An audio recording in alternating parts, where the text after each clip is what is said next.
아멘. 네, 말씀 보겠습니다. 마가복음 19번째고요. 제목은 하나님의 나라는 이라는 제목입니다. 하나님의 나라는 마가복음 4장 26절에서 34절까지 말씀입니다. 마가복음 4장 26절에서 34절까지 같이 읽을게요. 또 이르시되 하나님의 나라는 사람이 씨를 땅에 뿌린 것 같으니 그가 밤낮 자고 깨고 하는 중에 씨가 나서 자라되 어떻게 그리 되었는지 알지 못하느니라. 땅이 스스로 열매를 맺되 처음에는 싹이요 다음에는 이삭이요 그 다음에는 이삭의 충실한 곡식이라. 열매가 익으면 곧 낫을 대나니 이는 추수 때가 이르렀음이라. 또 이르시되 우리가 하나님의 나라를 어떻게 비교하며 또 무슨 비유로 나타낼까? 겨자씨 한 알과 같으니 땅에 심길 때에는 땅 위의 모든 씨보다 작은 것이로되 심긴 후에는 자라서 모든 풀보다 커지며 큰 가지를 내나니 공중의 새들이 그 깃들의 깃들을 만큼 되느니라. 예수께서 이러한 많은 비유로 그들이 알아들을 수 있는 대로 말씀을 가르치시되 비유가 아니면 말씀하지 아니하시고 다만 혼자 계실 때에 그 제자들에게 모든 것을 해석하시더라. 아멘. 네, 공간복음서 보면 예수님의 비유가 참으로 많이 등장합니다. 그런데 비유들 여러분이 생각나는 거 뭐 한두 개 이렇게 있으실 거예요. 그 비유를 한번 이렇게 떠올려 보시고요. 한번 들어보세요. 각각의 많은 비유들이 있지만 그 비유들이 주는 각각의 교훈들이 다 다르지가 않아요. 그러니까 결국은 그 교훈들이 하나로 일관되어 있거든요. 그러니까 비유가 많다고 해서 여러 가지 교훈을 주는 게 아니라 한 가지로 일관되게 통일이 되어 있어요. 그게 어떤 거냐면 하나님의 나라에 관해서 표현하고 있는 거죠. 그러니까 어떤 비유도 마찬가지예요. 그래서 마가복음의 대표적인 비유라고 할 수 있는 12장에 보면 이제 포도원 농부의 비유가 있거든요. 포도원 농부들의 비유. 그게 무슨 비유냐면 이제 주인이 포도원을 이제 만들었어요. 주인이 만들고 이제 농부들에게 관리를 맡겼어요. 너희들이 이제 농사를 잘 져라. 관리를 맡겨놓고 이제 주인이 타국으로 떠납니다. 타국으로 떠났어요. 그래서 이제 소출을 할 때가 됐어. 이제 포도를 이제 추수할 때가 돼서 주인이 이제 그 소출의 값을 받아오라고 종을 보냅니다. 포도 밭으로 이제 종을 보내요. 그랬더니 농부들이 그 주인의 종을 어떻게 합니까? 힘이 때리죠. 때리고 돌려보내요. 힘이 때리고 돌려보내. 그래서 두 번째 종을 보냈더니 두 번째 종도 역시 때리고 돌려보내는데 이번에는 머리를 부셔버려요. 성경에 있는 얘기예요. 실제로 머리를 부셔버리고 능욕시켜서 돌려보내요. 그리고 세 번째 종은 아예 죽여버립니다. 아예 죽여버려요. 그래서 이 주인이 생각할 때 이거 답이 안 나오는구나. 그렇다면 나와 똑같은 나의 아들을 보내면 이들이 말을 듣겠지 하고 아들을 보내요. 주인의 아들을 포도원으로 보냅니다. 그랬더니 이 농부들이 어떻게 해요? 이는 상속자가 아니냐라고 생각하면서 저 상속자를 죽이면 우리가 결국은 이 포도원을 다 차지하겠다라고 생각해서 그 아들의 권위를 무시하고 그 아들을 죽여서 포도원 밖으로 버리는 비유가 이제 그 12장에 나오는 비유입니다. 여기서 말하는 상속자는 누구를 뜻하죠? 예수님을 뜻하는 거예요. 종들은 말씀을 전하는 선지자 아니면 성도, 복음을 전하는 사람들을 의미하고요. 그리고 포도원 농부들은 세상 사람들과 또 과거의 우리의 모습, 성도의 과거의 모습이죠. 타락한 상태의 모습. 그래서 우리가 포도원 주인의 아들을 죽여서 진 밖으로 십자가에 매달아 죽인 그 사건. 그래서 여기에 이 비유에서 뭐가 등장합니까? 예수 그리스도와 신부된 교회가 등장하는 거예요. 그래서 이걸 하나님의 나라라고 합니다. 예수 그리스도와 신부된 교회를 표현하는 것. 그럼 다른 비유들은 어떤가요? 마태복음에 나오는 혼인잔치의 비유 보면 그 임금이 아들을 위하여 혼인잔치를 베풀어요. 그래서 임금이 이제 지인들을 초대를 하죠. 와서 잔치를 즐겨라. 그런데 사람들이 핑계를 댑니다. 밭에 가야 되고 사업하러 가야 되고 핑계도 많죠. 그러면서 이제 그 핑계로 끝나는 것이 아니라 초대장을 들고 온 그 왕의 그 종들을 역시 어떻게 해요? 모욕하고 때리고 죽여요. 네. 제가 지어내는 예화들이 아니에요. 성경에 다 있는 얘기들입니다. 그래서 임금이 화가 나서 군대를 보내서 이제 다 작사를 내버리죠. 다 진멸을 해버려요. 그래서 이제 그 후에 이제 잔치를 해야 되는데 어떻게 합니까? 그냥 길에 가서 선악의 분별과 상관없이 그냥 혼인잔치에 누구나 초대해라. 그래서 거기를 채워요. 그 하나님의 나라 채워. 그런데 조건이 있어요. 뭐냐면 예복을 입어야 돼요. 이게 다 한 예화에 붙어져 있는 말씀이에요. 예복을 입어야 돼. 예복을 입지 않으면 쫓겨나고 이를 갈며 이제 하나님 원망하는 거죠. 그러면 이 비유도 뭐가 있어요? 예수 그리스도와 신부된 교회가 있고 또 뭐예요? 하나님 나라에 관한 비유인 거예요. 예수님이 어떻게 황당하게 죽었는가? 예수님은 어떻게 황당하게 죽었는가를 예화 속에서 계속해서 예수님은 설명하고 있는 거예요. 그러니까 결국은 모든 예화가 하나님의 나라는 이라는 것으로 통일되어 있다는 거예요. 그래서 복음서에 나오는 비유들은 사실 결론이 다 똑같습니다. 탕자의 비유 볼까요? 탕자의 비유 보면 여러분 탕자가 주인공을 아시죠? 근데 탕자가 주인공이 아니에요. 그 본문을 문맥상 잘 읽어보시면 예수님은 지금 탕자에게 뭔가 교훈을 주려고 하는 게 아니라 그 탕자의 형에게 뭔가 교훈을 주려고 하는 거예요. 그래서 주인공은 탕자가 아닙니다. 즉 탕자의 비유는 탕자에게 너 반성해라가 아니에요. 너 막 아버지 돈 막 횡령하고 다 갖다 써먹고 그거 회개해, 그 얘기를 예수님이 하고 있는 게 아니라는 거죠. 그런 동생을 둔 형을 책망하기 위해서 이 메시지를, 이 비유를 예수님 말씀하시는 거예요. 탕자는 아버지의 재산을 탕진하는 자로 등장하지만 이 탕자는요 성도로만 해석할 수도 있지만 그거 뭐 틀린 해석은 아니지만 실제로 탕자는요 예수님을 뜻해요. 이거 잘 이해하고 들으셔야 돼요. 탕자는 예수님을 뜻합니다. 왜냐하면 탕자가 무슨 일을 하냐면 아버지의 재산을 세상에 허비하는 자로 등장하는 거예요. 누구한테 허비해요? 창녀에게. 율락과 그런 걸로 해서 다 탕진하는 게 누구라고요? 예수님, 탕자, 예수님. 그러니까 예수님이 이 땅에 왜 오세요? 이 더럽고 추한 창녀들만 가득한 이 땅에 예수님이 왜 오세요?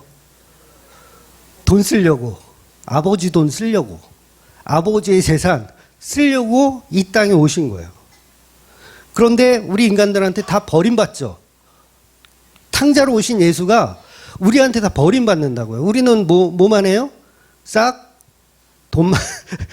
돈만 챙기고 뭐 안주거리 챙기고 뭐 그 있잖아요. 위스키, 양주 뭐 이런 것만 잔뜩 시켜놓고 그냥 돈만 챙기는 존재들.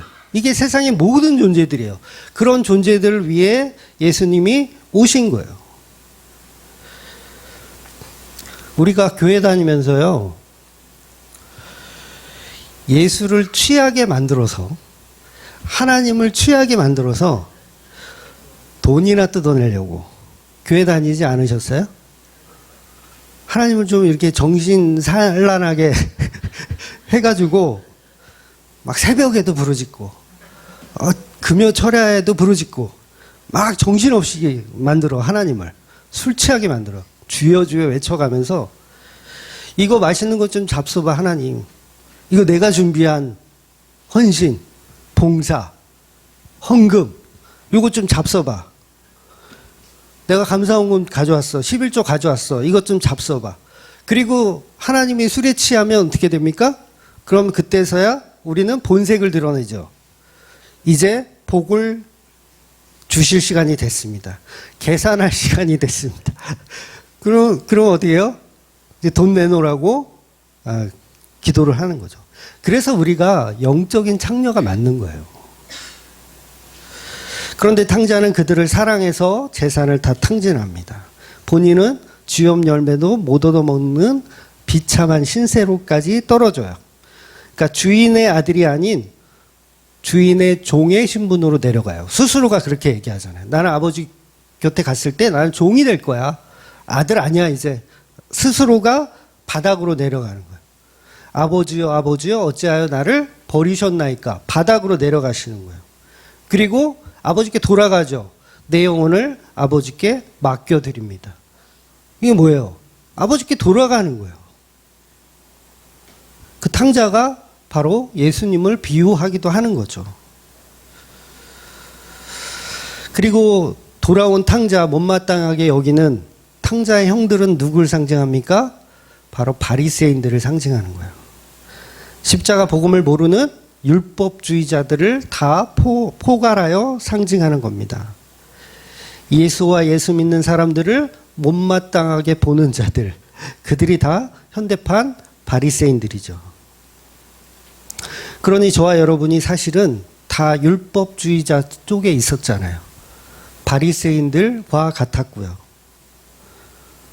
탕자의 비유는 이 예화에서도 결국은 신랑 예수와 신부된 교회에 관한 이야기를 하는 거예요. 하나님 나라는 누가 만들어 가는가? 예수라는 신랑이 만들어 간다는 거예요.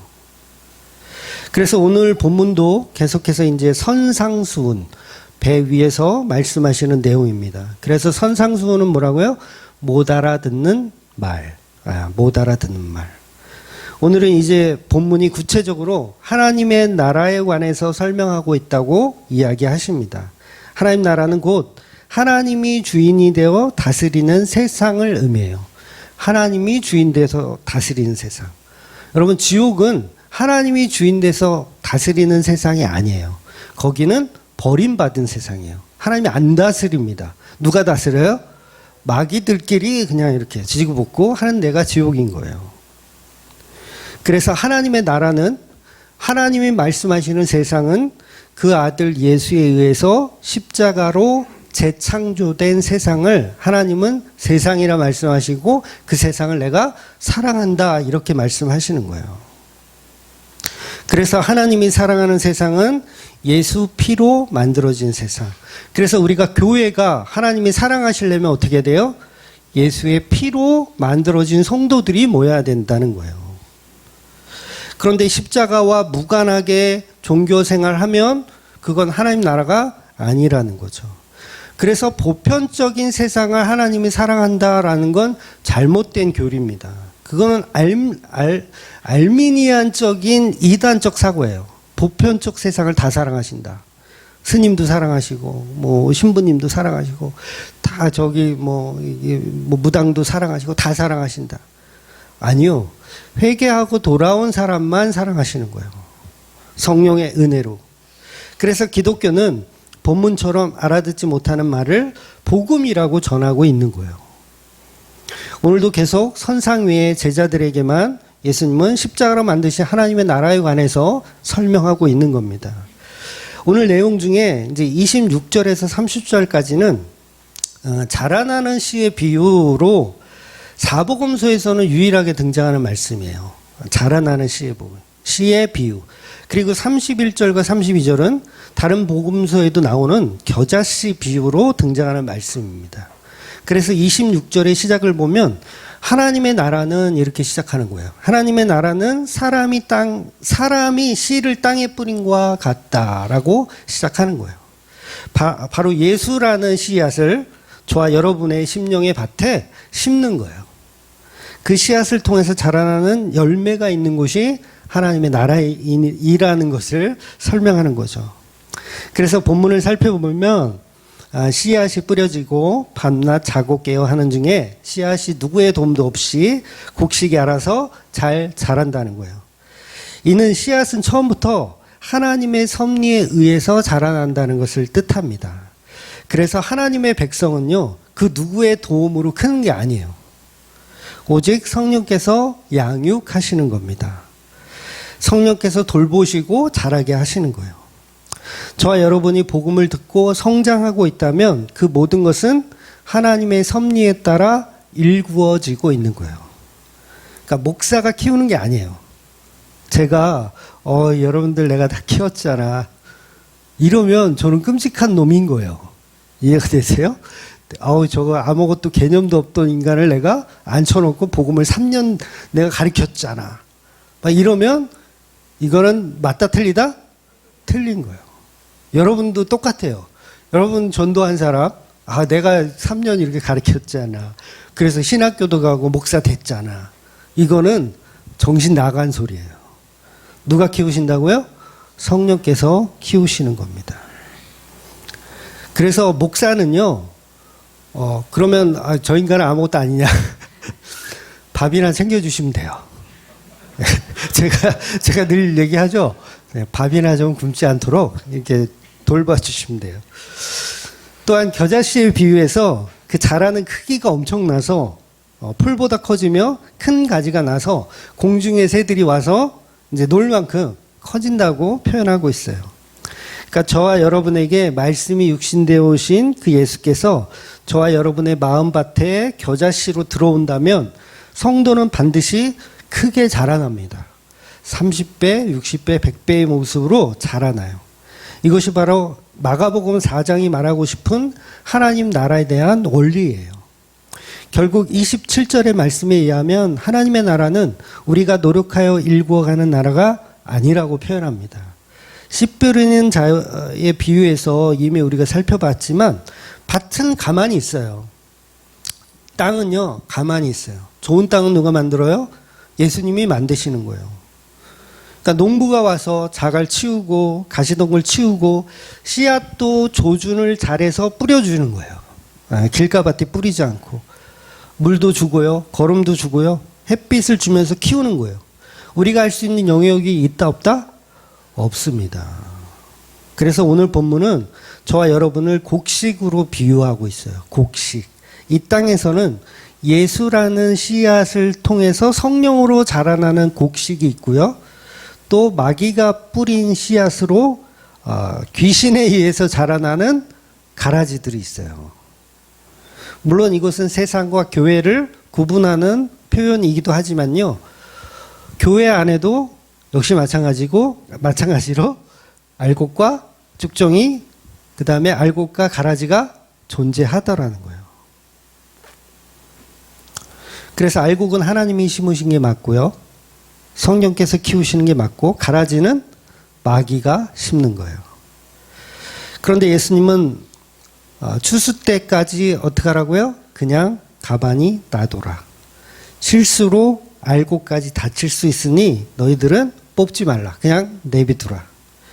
그래서 교회 안에 여전히 마귀들이 있지만 저는 마귀를 당장 나가 이렇게는 안 해요. 그냥 그 사람의 역할이 있겠거니 하는 거예요. 그래서 누가복음에서는 오늘 본문의 내용을 가라지의 비유로 설명하고 있어요. 오늘 본문은 이제 생략이 되어 있거든요. 가라지의 비유는. 근데 마태복음으로 보면 가라지의 비유가 설명되어 있는데 요거는 이제 본문과 같은 내용으로 붙어 있음을 이제 확인할 수가 있거든요. 여러분 복음서를 보다 보면 참 이게 좀 앞뒤가 안 맞을 때가 있어요. 그러니까 예수님이 설교를 3년 반을 하셨잖아요. 매번 설교가 다 다른 설교 하셨다로 생각하시는 분 없죠? 네, 예수님은요 같은 설교를 여러 번 반복해서 하셨어요. 그리고 예화의 순서가 서로 바뀌기도 해요. 그리고 사용하는 단어가 바뀌기도 해요. 복음서마다. 그러니까 예를 들면 여러분 이 말씀 아세요? 산상수훈에 보면 속옷을 가지고자 하는 자에게 겉옷을 주라. 이 말씀 아시죠? 근데 누가복음으로 보면 이게 바뀌어 있어요. 겉옷을 빼앗으려고 하는 자에게 속옷도 주라. 서로 바뀌어 있어요. 그러면 예수님은 어떤 설교가 맞는 거예요? 누가가 맞는 거예요? 이거 마태가 맞는 거예요? 예수님은 두 가지 설교를 다 하신 거예요. 네, 그렇게 정리하시면 돼요. 그래서 어떤 사람은 마태, 마가, 누가가 서로 컨닝하다 쓰다 보니까 실수해서 서로 다르게 기록한 거다. 그런데 그렇지 않고요. 예수님은 그때 다르게 설명하신 것이 맞습니다. 예수님 3년 반 동안 설교하시면서 저처럼 일주일에 한 번, 두 번 이렇게 설교하시는 게 아니라 매일 제자들과 숙식을 하시면서 먹고 자고 하면서 밥 먹을 때 뭐 하시겠어요? 계속 설교. 자기 전에 뭐 하시겠어요? 계속 설교. 계속 설교만 하셨어요. 그때마다 매번 다른 설교를 하신 게 아니라 같은 내용으로 일관성 있는 하나님의 나라에 관해서 계속 십자가로 이루신 하나님 나라에 관해서 설명하셨다는 거예요. 그래서 사복음서는 서로 약간씩 다른 것이 오히려 정확한 거예요. 실제로 그러한 설교를 예수님께서 하신 것입니다. 그래서 사도들의 설교 내용도 보면요. 각 교회에 이렇게 보내는 편지들을 보면 비슷한 내용들이 중복되는 내용들이 간혹 나와요. 그 왜 그런 거예요? 실제로 그렇게 기록을 한 거예요. 그래서 사도들도 마찬가지고요. 저도 사실은 했던 설교를 또 반복해서 합니다. 저는 머리가 나빠서 기억은 안 나는데 했어요, 분명히. 그래서 예수님도 예화가 바뀔 때도 있고 단어나 문장들이 바뀔 때가 있습니다. 그러니까 예수님도 비슷한 설교 내용을 가지고 어떤 때는 산에서, 어떨 때는 바다에서, 집에서 이렇게 설교를 하신 거예요. 그래서 독자에 따라서 다르기도 하고요. 이제 설명하시는 그 진위에 따라서 약간씩 바뀌기도 합니다. 이것은 성경의 오류가 아니라는 거예요. 예수님의 말씀은 1.1획도 틀린 것이 없습니다. 그 내용을 성경으로 다 담을 수가 없어서 복음을 전하는 데 부족함이 없도록 꼭 필요한 내용만 담아서 성경으로 이제 완성을 하신 거예요. 그래서 오늘 본문에서 33절에 보면 예수께서 이러한 많은 비유로 그들을 알아들을 수 있는 대로 말씀을 가르치시되 라고 되어 있는 것처럼 더 많은 양의 설교를 사실은 예수님이 하셨죠. 그래서 지금 마가복음 강해를 하고 있지만 제가 병행 구절들도 이렇게 다 찾아서 쉽게 이해할 수 있도록 지금 설명을 드리고 있거든요. 그래서 왜 복음서가 서로 다른가? 요거는 성경의 자증력을 의심할 필요는 없으신 거예요. 네, 그렇게 이해하시면 되고요. 오히려 마태, 마가, 누가가 서로 약간씩 다르다는 것은 오히려 베끼지 않았다라는 뜻이에요. 네. 그 베낄만도 하잖아요. 아니 마태는 속옷과 겉옷 순서가 이렇게 썼는데 나는 왜 이렇게 쓸까? 분명히 봤으면 누군가 하나는 고쳐야 되는데 안 고쳤다는 거예요. 왜냐하면 성령의 감동으로 본인은 그렇게 들은 거예요. 그래서 복음서는 각각 저자들의 개성을 살려서, 이게 중요해요, 여러분. 성령의 감동으로 쓰여졌다 그래서 그냥 이렇게 로봇처럼 글을 쓴 게 아니에요. 각자의 개성에 따라서 표현하고 있어요, 성경은. 그래서 이 오늘 본문과 같은 그 연결 구절이 가라지의 비유와 연결이 되어 있다는 거죠. 그래서 가라지라는 표현은 우리 젊은 친구들은 모를 수도 있는데 열매가 없는 그런 풀이라고 생각하시면 돼요. 열매가 없는 풀. 그래서 본문에서 추수의 비유는 그래서 이 땅에서 이제 두 가지 종류가 있는데 하나는 하나님의 성도들이고 그리고 하나는 마귀들의 심은 씨앗이라고 존재하고 있어요. 그래서 한쪽은 예수님의 신부들, 한쪽은 마귀의 종들인 거죠. 그러니까 나는 둘 다 아니다. 혹시 계세요? 나는 둘 다 아니다. 그런 존재는 이 세상에 없습니다. 예수님의 신부된 교회 아니면 그냥 마귀의 종이에요. 중간지대가 없어요. 그래서 이 두 부류는요, 마지막 날이 되면 낫을 돼요. 낫을 왜 돼요? 이 땅에서 끊어지는 거예요. 이 땅에서 끊어져서 이제 알곡들은 창고에 들이고 그 다음에 가라지들은 모아서 묶어요. 잘 묶어서 어떻게 해요? 불에 집어넣기 위해서 잘 묶습니다. 그래서 하나님 나라 갈 때는 철저한 분리가 일어난다는 거예요. 예수님이 아닌 나를 신으로 섬기는 자들, 불사람을 당한다는 거예요. 예수라는 분을 나의 우상으로 만들어서 예수를 이용하는 가짜들도 사실은 다 불사람을 당하죠. 마지막 날에 반드시 심판을 받고 영원한 지옥 형벌을 받게 되는 겁니다. 그런데 성도는 예수 그리스도의 보혈의 은혜로 신부된 교회로서 예수님과 더불어 영원한 하나님 나라를 살게 되는 거예요. 그래서 이 땅을 살고 있는 저와 여러분은 너무도 보잘것이 없는 티끌이고 먼지일 뿐이지만 겨자씨처럼 보이지만 아주 작은 씨앗에 불과하지만 하나님의 나라는 그 씨앗으로 울창한 숲을 만들어 내시는 거예요. 그래서 이 말은요, 천국 갈 때 여러분이 울창한 숲이 된다는 말이 아니고요, 이 땅에서 예수의 씨앗이 심어지는 순간부터 계속 우리는 자라나는 거예요. 여러분 겨자씨 보신 적 있으세요? 겨자씨? 저희 어릴 때는요, 그 기독교 백화점에 겨자씨를 이렇게 코팅해서 팔았어요. 근데 되게 작더라고요. 그런데 그 성지순례 다녀온 분의 말에 의하면요, 그거는 되게 큰 거래요. 일부러 팔아먹으려고 좀 큰 놈으로 이렇게 해가지고 팔아먹는 거고, 실제로는 정말 작아서 눈에 띄지도 않을 정도로 겨자씨가 작다 그래요. 그래서 이스라엘은 작은 것을 의미할 때 이 겨자씨의 비유를 이야기한다는 거죠. 그래서 이렇게 눈에 보이지도 않을 만큼 작은 존재, 그래서 없음의 존재들이 성령이 개입해서 심게 되면 나무가 되고 30배, 60배, 100배의 열매를 맺게 된다는 거예요. 그래서 포도나무 비유도 같은 맥락이죠. 나는 포도나무여 너희는 가지니 내가 너희 안에 거하고 너희가 내 안에 거하면 어떻게 된다고요? 많은 열매를 맺느니라, 이렇게 말씀하시잖아요. 그래서 떨어져 있으면 어떻게 돼요? 열매를 맺을 수도 없을 뿐더러 시들어서 죽죠. 그럼 결국 뭘로 써요? 잘 묶어서 장작으로 써야 된다는 거예요. 그래서 마태복음 17장을 보면 예수님이 제자들에게 겨자씨만한 믿음도 없다고 책망하시는 내용이 등장을 해요. 그 겨자씨만한 믿음의 의미 또한 오늘 본문이 없이는 해석이 불가능한 또 비유입니다. 보통은 겨자씨만한 작은 믿음을 예수님이 원하신다라고 해석을 해요. 그렇잖아요. 예수님이 야, 이 겨자씨만한 믿음도 없느냐? 그러면서 책망하셨으면 우리에게 겨자씨만한 믿음을 원하시는구나, 우리는 이렇게 해석을 하거든요. 그런데 오늘 본문의 말씀처럼 씨앗이 심어지고 밤낮이 바뀌면 싹이 나고 자라서 열매를 맺는 것처럼 믿음은 우리의 작은 믿음을 요구하는 게 아니에요.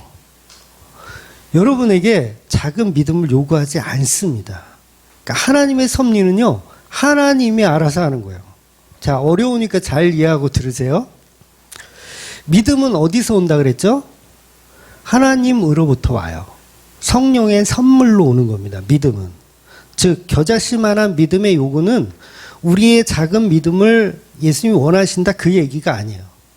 겨자씨만한 믿음의 예화를 조금 더 구체적으로 보면, 귀신 들린 소년이 이제 아버지가 이제 데리고 와서 이제 귀신 쫓아내는 병 고침을 좀 해달라고 데리고 왔는데요. 문제가 뭐였냐면 예수님이 없었어요, 그 자리에. 그래서 제자들만 있었습니다. 그래서 제자에게 부탁을 하죠. 고쳐달라고. 그래서 제자들이 아무리 노력을 해도 고쳐져요? 안 고쳐져요? 안 고쳐지는 거예요. 제자들 체면이 어떻게 해요? 말이 아니죠. 부끄럽다, 창피하다. 그때 예수님께서 이제 병자를 고치지 못하는 제자들을 꾸짖으시면서 믿음이 없고 뒤틀어진 세대예요. 도대체 언제까지 내가 너희와 함께 있어야 하겠느냐? 언제까지 내가 너희를 참아야 하겠느냐? 하면서 그 아이를 데려오라. 하고 그리고 예수님께서 그 아이를 고쳐주십니다. 그래서 제자들이 이제 망신을 당한 거잖아요. 나중에 이제 예수님한테 살짝 다시 물어봤어요. 왜 우리는 귀신을 쫓아낼 수 없었던 겁니까? 그때 예수님께서 이제 이 말씀 마태복음 17장 20절에 나오는데 너희 믿음이 적기 때문이다. 이렇게 표현하세요. 너희 믿음이 적기 때문이다. 너희 겨자씨만한 믿음이 있었다면 이 산을 향하여 저기로 움직여라 하면 움직일 것이고 너희가 못할 일이 없다. 아주 유명한 말씀이죠. 그래서 우리는 겨자씨 믿음을 어떻게 이해하냐면 작은 믿음이라도 일단 있어 보자. 이렇게 이해를 해요. 한번 생각해 보세요. 여러분에게 겨자씨만한 믿음은 있지 않나요?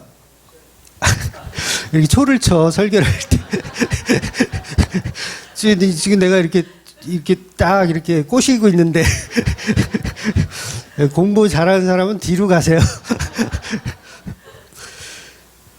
우리에게 겨자씨만한 믿음이 있을 것 같잖아요. 그런데 사실은 없는 거예요. 그래서 그 겨자씨만한 믿음이 있으면 하나님 뭐라 그래요? 예수님이 산을 옮길 수 있다. 그러면 그동안 수많은 목사님들이 믿음도 없이 설교한 건 아닐 거잖아요. 그러면 유명한 목사님 누가 있을까요? 조용기 목사님 할까요? 조용기 목사님이 겨자씨만한 믿음이 있잖아요. 그분은 그래도. 그러면 그분이 야 여기 북한산 마음에 안 드니까 내일은 이 북한산을 저쪽 파주로 옮겨야 되겠다 하고 기도했어. 겨자씨만한 믿음이 있으신 분이니까 옮겨질까요? 그러면 예수님은 허풍쟁이야. 그쵸? 한 번도 그런 일이 일어나지 않죠.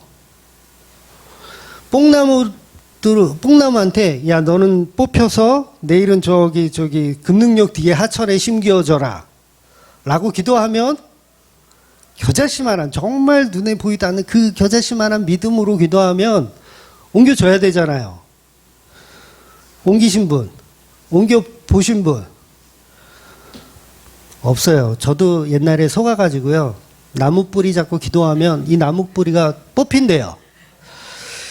나 믿음 강하니까 겨자씨 이거 뽕나무 뽑는 건 아무것도 아니지. 그리고 방언하고 뭐하고 입신하고 별 생쇼를 다 해봐도 뽑혀요? 안 뽑혀요? 안 뽑혀요? 안 뽑혀요. 예수님이 허풍쟁인가? 아니면 내가 겨자씨만한 믿음도 없는 건가? 막 헷갈리기 시작해요. 그러면 실제로 그런 일이 가능하지 않은데 왜 예수님은 너희 믿음이 적다라고 말씀하시고 겨자씨만한 믿음이 있다면 이라고 표현하실까요? 예수님 허풍쟁이 같지 않으세요? 그래서 자유주의 신학자들은요, 예수님은 허세가 심하시다. 허세가 심하시다. 예수님은 과장법을 즐겨 하신다. 이 산을 들어 저 산을 옮긴다. 이거는 과장법이지. 뽕나무를 들어서 바다에 심겨? 이거 과장법이지. 여러분 그렇게 해석하다 보면 성경이 읽을 거가 하나도 없는 거 아세요? 다 과장법이래. 오병이어도 과장법이지. 어떻게 5,000명을 먹여. 그렇다면 예수님이 지금 뭔가 크게 잘못 가르친다든가 아니면 뭔가 지금 크게 문제가 있는 거예요. 그래서 마태복음 17장의 겨자씨 믿음은요, 그런 의미로 말씀하신 것이 아닙니다. 믿음이 없음을 반성하라고 꾸짖으시는 것이 목적이 아니었던 거예요. 그 범주를 우리는 잘못 이해하고 있는 거예요. 여전히 우리는 바리새인적인 시각에서 종교적으로 잘못된 시각으로 성경을 보고 있기 때문에 그래요. 그 당시 믿음이 좋은 바리새인들, 본인들은 믿음이 좋다라고 생각하잖아요. 그런데 병자를 못 고쳐요. 겨자씨만한 믿음이 있는데 나무 뿌리를 뽑지를 못해요.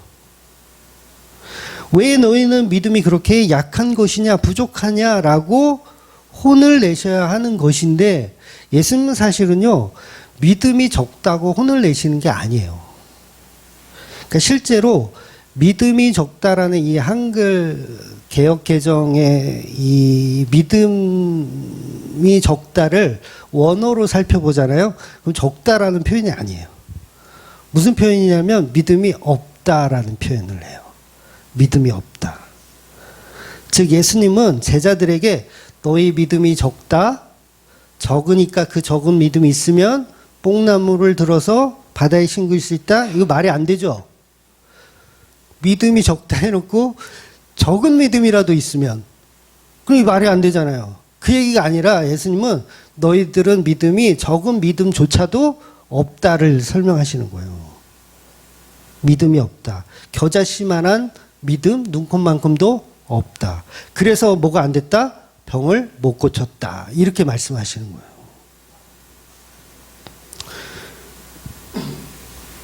제자들이 왜 작은 믿음이 없겠어요? 얼마나 기적을 보고 본인들이 막 병도 고쳤어요. 실제로. 그때만 잘 안 된 거야. 실제로 했어요. 그러니까 본인들은 믿음이 있다라고 생각하는 거예요. 교회 다니는 사람, 저와 여러분이 다 믿음이 있다라고 생각해요. 정신 나간 거예요. 우리는 믿음이 없어요. 왜? 그 믿음의 소유는 우리의 것이 아니기 때문에 그래요.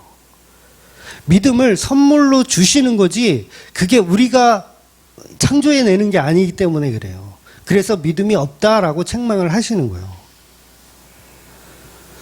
그래서 그 답을요, 누가복음으로 또 넘어가면 누가복음 17장 5절 6절을 보면 말씀이 있죠. 예, 같이 한번 읽어볼게요. 사도들이 주께 어찌오되 우리에게 믿음을 더하소서 하니 주께서 이르시되 너희에게 겨자씨 한 알만한 믿음이 있었더라면 이 뽕나무더러 뿌리가 뽑혀 바다에 심겨이리라 했을 것이요 그것이 너희에게 순종하였으리라. 아멘. 말씀 해석이 안 돼요. 도대체가 무슨 얘기인지. 근데 여기서 분명히 찾으셔야 할 단어 하나가 있어요. 그게 뭐냐면 믿음의 결과로 뭐가 나타나냐면 순종이 나타난다는 거예요. 순종이라는 단어가 딱 들어가 있는. 요거를 잘 해석해야 돼요. 그래서 겨자씨만한 믿음이 있다면이 아니라 겨자씨만한 믿음도 없는 너희들이 5절 6절의 말씀처럼 나무 뿌리가 뽑히는 것은 일도 아니라고 하잖아요. 겨자씨만한 믿음이 있으면. 그런데 중요한 것은 그 겨자씨의 믿음을 통해서 뭐가 순종하냐면 뽕나무가 순종을 하더라는 거예요. 그래서 그 순종에 관해서 7절과 10절이 또 그거를 설명해 줍니다.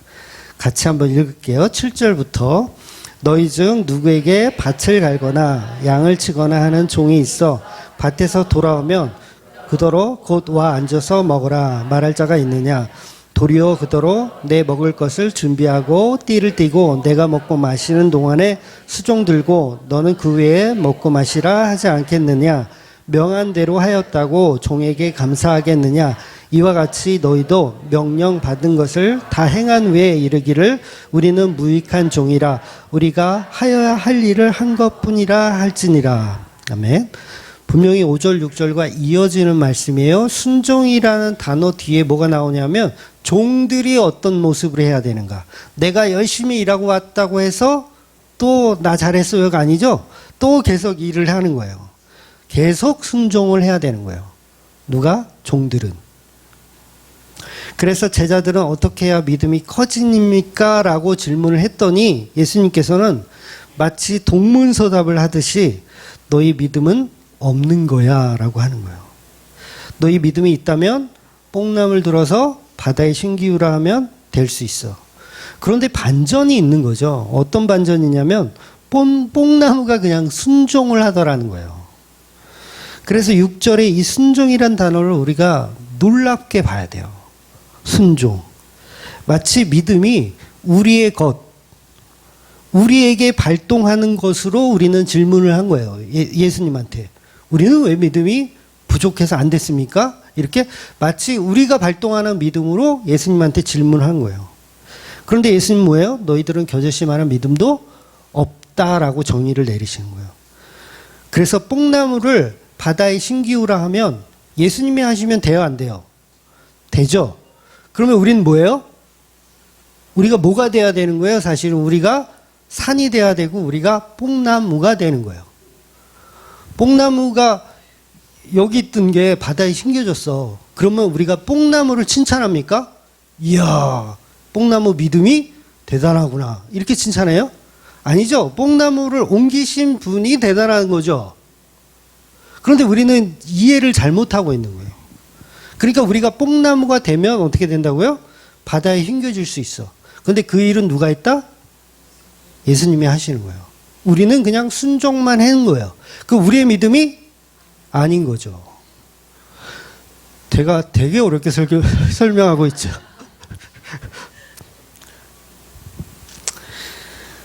예를 들면 뭐 쉽게 예를 들어야 편하죠. 예를 들면 제가 목회를 하고 있으니까 마치 그 하천에서 이제 옛날에 개울에서 이제 쪽대 그 반도 가지고 물고기 막 이렇게 몰아서 한 사람이 막 저 앞에서 막 물고기 몰아오거든요. 한 사람이 쪽대 딱 이렇게 세워놓고 있고 그럼 막 몰아넣어.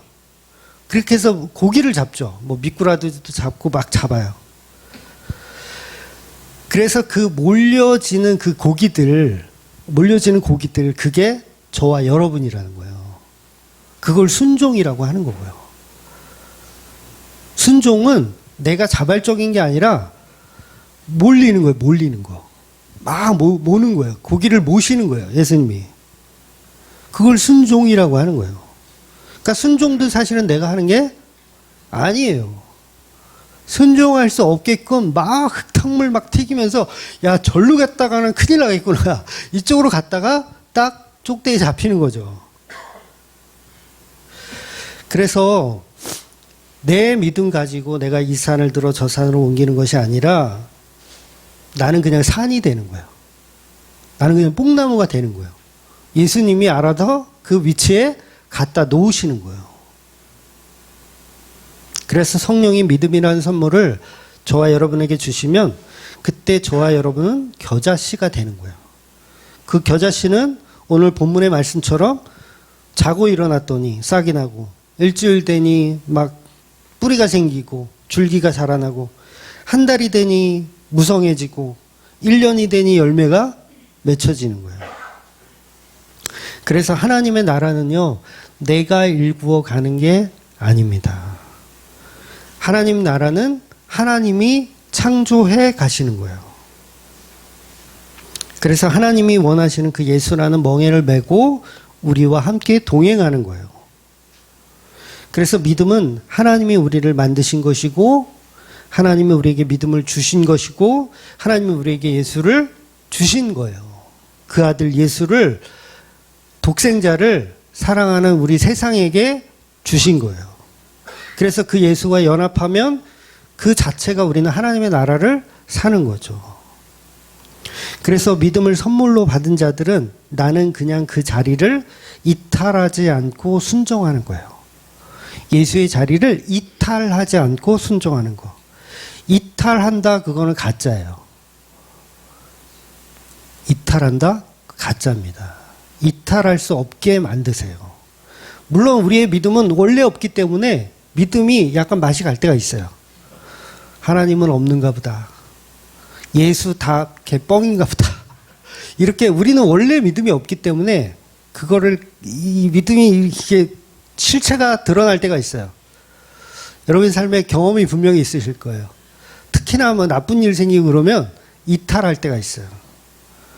그런데 그건 진짜 이탈은 아니에요. 그건 진짜 이탈이 아닙니다. 내 믿음의 실체를 보는 거죠. 그때마다 선물로 믿음이 주어지는 거예요. 그래서 사실 순종도 내가 하는 것이 아니라 나는 밭이라서 가만히 있어야 돼요. 할 수 있는 게 없어요. 그 상태, 가만히 있는 그 상태가 사실은 순종이에요. 가만히 있는 그 상태. 물론 요나처럼 엄청 싫어가지고 막 도망가고 그러세요. 그러면 본인만 손해죠. 그런데 요나의 경우는 예수님을 드러내기 위한 표적으로 특별한 경우이고 성도들은 사실은 예수와 함께하는 자체가요 행복합니다. 사실은 이게 진짜거든요. 진짜 행복해요. 사실 순종의 이유가 그거예요. 좋은 거예요. 그냥 순종의 이유. 순종이란 내가 하기 싫은 걸 억지로 하는 게 아니에요. 하나님 그렇게 만들어가지 않으세요. 반드시 하나님 나라를 경험케 하시는 거예요. 그래서 믿음이 없고 있고는 내가 정하는 게 아니라 성령님께서 결정하시는 거. 그래서 뽕나무 된 입장에서는 내가 바다에 심기었다 해서 나를 칭찬하지 못하죠. 아, 나 훌륭한 믿음이야. 내가 저쪽에 있다가 이쪽으로 옮겨졌어. 종은 밭에서 열심히 피곤하게 일했다고 해서 주인의 집에 도착하여서 주인의 수발을 또 챙겨야 되는 게 종입니다. 그래서 순종은 우리의 당연한 일이라는 거예요. 날마다 우리는 무익한 종으로 드러나야 되죠. 그러니까 산을 옮기는 믿음은 제 것이 아니라 저는 그런 능력이 없습니다. 제자들은 어떻게 했어야 되나요? 우리는 능력이 없습니다. 믿음이 없습니다. 이랬어야 되는 거죠. 우리는 왜 안 되나요? 도대체가 이게 아니라 우리는 못합니다. 즉 제자들에게는 처음부터 병자를 고칠 능력 따위가 없었어요. 예수님이 일시적으로 그냥 하게끔 만들어 주신 거지 원래 없습니다. 그 능력은 예수의 능력이었던 거예요. 이 제자들이 몇 번 고치니까 정신줄을 놓은 거예요. 아, 우리의 믿음으로 고쳤나 보다. 아니요, 처음부터 우리가 고친 게 아니라 예수님이 다 고치신 거예요. 그걸 알아 먹으라고 예수님 말씀하시는 거예요. 나는 능력이 없습니다. 나는 오직 예수의 능력으로만 삽니다. 이 고백을 하는 성도들이 겨자씨만한 믿음이 있는 거예요. 역설적으로. 여러분, 하나님이 모세 없다고 출애굽 못 시킬까요? 착각하시면 안 돼요. 여호수아 없다고 가나안 정복 못 할까요? 네, 착각하시면 안 돼요. 우리는 내가 한다고 착각하면 안 돼요. 여러분, 이 주맘교회 사랑하죠? 제가 아니면 안 됩니까? 이혜원 목사 아니면 안 됩니까? 절대 아니에요. 제가 죽고 나면 죽진 않겠지만 더 오래 살겠지만 혹시라도 제가 죽고 나면 제가 설교했던 영상을 틀어놓고 예배드리지 마세요. 이해가 되세요? 근데 누구를 지금 어느 교회를 지금 저격하는 것 같은데 그런 일은 없겠지만 죽은 목사가 목회하는 교회가 되어서는 안 돼요. 그건 하나님의 능력을 못 믿는 거예요. 우리는 모세 아니면 안 됩니다. 이러는 거하고 똑같아요. 예수님 모세의 무덤도 못 찾게 만들어놔요. 왜냐하면 모세를 신으로 섬기거든요. 인간들은. 계속. 그러니까 주맘교회는 이혜원 목사 아니면 안 된다 그러면 이혜원 목사가 사실은 그 교회를 목회하고 있는 거예요. 이 교회는 누가 목회하느냐면 예수님께서 목회를 하셔야죠. 얼마든지 담임 목사는 바뀔 수 있어요. 저는 낚시 가고 싶어요. 낚시 가서. 물론 이게 낚시가 물고기 잡는 낚시도 있지만 또 영혼을 또 다른 데서 이렇게 하는 그 낚시. 네. 네, 해석이 좋죠. 네. 그러니까 사람이 목회를 하는 게 아니라는 거예요. 겨자씨만한 믿음이 없으면 모세 기념관을 세워요. 이 말이 이해가 되셔야 돼요. 그래서 우리는 사람을 기념하는 곳이 아니에요. 절대로. 착각하시면 안 돼요. 그냥 밥이나 먹여주세요. 네? 기념관을 막 만들고 그러지 말고. 물론 저는 그럴 만한 이 인지도가 안 되지만 이런 말을 해서 죄송하지만 사람에게 있지 않아요. 특히 우리 교인들이 이제 누구 돌아가셨다 그러면 뭐 고인의 명복을 빕니다. 이런 표현을 하잖아요. 이런 표현 절대 쓰지 마세요. 고인의 명복을 어떻게 빌어줘요, 우리가. 죽으신 분은 하나님이 알아서 하시는 거예요. 그분이 어디에 가든 뭐 좋은 데 가든 우리가 무슨 복을 어떻게 빌어줘요. 그냥 애도만 하세요. 그러니까 유가족을 위한 애도. 네, 언제 한번 그 명복을 빕니다. 이런 말을 우리 교인들도 많이 쓰시더라고요. 그래서 전에도 한번 말씀드렸던 것 같은데 까먹으셔서 그런지 한번 얘기를 해야 되겠다 했었어요. 그래서 하나님이 모세 인간을 그냥 쓰신 거예요. 그 모세가 대단해서가 아닙니다. 그래서 모세를 의지하지 말고 예수님을 의지해라. 목사 의지하지 말고 예수님 의지해라. 그런 믿음이 바로 그리스도와의 연합입니다. 성경에서 겨자씨로 죽으신 분, 미랄로 죽으신 분은 저와 여러분이 아니고 예수님이에요. 그 예수와 함께 우리는 죽는 거죠. 그 예수와 함께 우리는 죽는 거. 그러니까 우리가 미랄이 되는 게 아니라 예수님 미랄이 되셨고 우리는 그분과 함께 죽는 거. 그게 하나님 나라의 원리입니다. 본문에서 제자들은요, 지금 아무것도 모르고 있어요. 제가 이렇게 설명을 해줘도 아마 못 알아들을 거야. 그런데 자신들이요, 인류 역사상 어마어마한 일을 앞으로 하잖아요. 12명이, 이제 뭐 한 명은 바뀌지만, 하여튼 12명이, 이 배 위에서 지금 이 말씀을 듣고 있는 이 12명이 수천만 명, 더 되겠죠? 지금 2000년 역사 동안 많은 사람들을 이렇게 복음을 전하는 중심에 딱 세우잖아요, 예수님이. 엄청난 일을 사실 감당해내는 건데 제자들은 아직 아무것도 모르고 있어요. 그러니까 누가 만들어가고 계시는 거예요? 예수님이 다 만들어가고 계신 거예요. 그래서 저와 여러분이 미랄로 죽으신 그 예수님과 연합하면 30배, 60배, 100배의 결실을 얻는 겁니다. 그래서 이 땅에서 복음 말고 다른 중요한 것은 사실은 없어요. 복음 말고 중요한 거 없습니다. 목사님은 목사니까 그렇게 얘기하지. 우리는 회사 가야 되고 사업도 해야 되고 중요한 게 얼마나 많은데. 근데 저는 목사가 되기 전에도 이런 얘기는 똑같이 했어요. 복음 말고 우리는 이 땅에서 중요한 게 없어요. 여러분, 하나님 나라 말고 우리 나라가 중요한 거예요? 전쟁 나면 안 되잖아요. 우리 기도하고 작정 기도하고 전쟁 안 나게끔 대한민국을 위해서 기도해야 되잖아요. 그건 종교인들이 하는 거예요. 대한민국을 위해서 기도하는 건 종교인들이 하는 겁니다. 스님들하고 신부님들하고 목사님들이 모여서 초교파 조찬 기도회를 하잖아요. 대한민국을 위해서. 그건 누가 하는 거라고요? 종교인들이 하는 거예요. 우리 기독교는 대한민국을 위해서 기도하는 사람들이 아니라 하나님 나라를 기도하는 사람들이에요. 성도는 대한민국을 사는 사람들이 아니에요. 이 대한민국 없어져도요, 상관없어요. 물론 좀 힘들게 살겠지만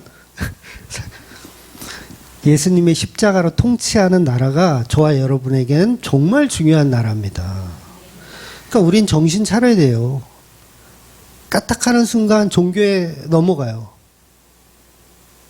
하나님은 오직 그 피로 만든 그 나라, 그 하나님의 나라, 고기만 사랑하시고 고기만 지켜주실 거예요.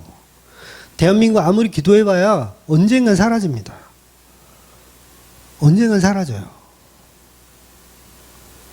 그래서 오직 십자가로 세운 그 은혜의 나라, 그래서 우리를 항상 키우고 계신, 자라게 하신, 가지가 되게 하시고 공중의 새들이 와서 깃들게 하신 만큼 크게 양육해 가실 하나님 나라를 사는 저와 여러분이 되시기를 주의 이름으로 축원드리겠습니다. 아멘. 기도하겠습니다.